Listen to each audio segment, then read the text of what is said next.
to the Pentagon, and the results that he's achieved thus far speak for themselves. Is there an FBI investigation into the leaks? The Secretary said that these people would be prosecuted, so is the FBI investigating? You'd have to Department of Justice on what they plan to do, but certainly we take leaks with the utmost seriously across this administration. You've seen people fired from the Department of Homeland Security. The President has made it clear it's an unacceptable behavior. On the economy, Caroline, Peter Navarro said that it's perfectly possible to do 90 deals in 90 days. We haven't seen. And it speaks to the work ethic and the real labor that's being put into this effort by the President's trade team.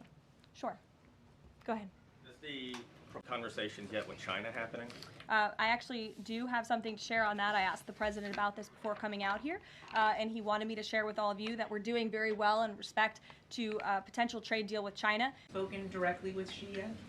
I don't have anything to read out on a direct talk between the President and President Xi, but we will continue to keep you updated. And Secretary Bessent reportedly today told investors that this trade standoff with China he expects will be de-escalating soon. Words directly from the President of the United States. Those are moments ago. That's where his head is at right now.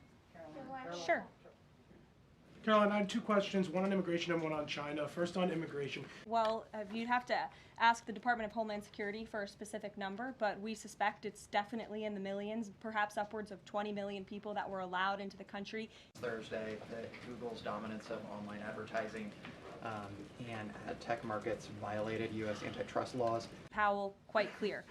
The President believes that they have been making moves and taking action in the name of politics rather in the name of what.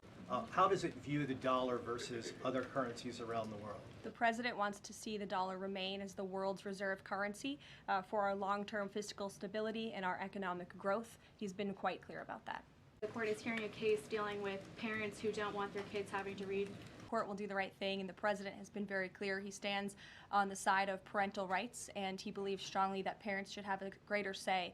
Is the President considering any exceptions for Afghans who could face death or torture if they return to their home country?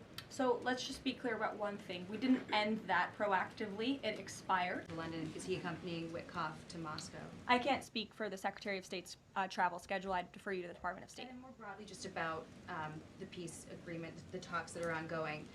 And to express his heartfelt condolences for those lost, and our prayers are with those injured and our nation's support for our ally India.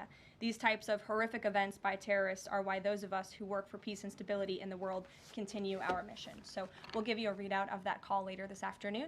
There's a lot of work to be had. You may hear from the President later this afternoon as well, and we'll see you all later. Thank you. Were any Americans among those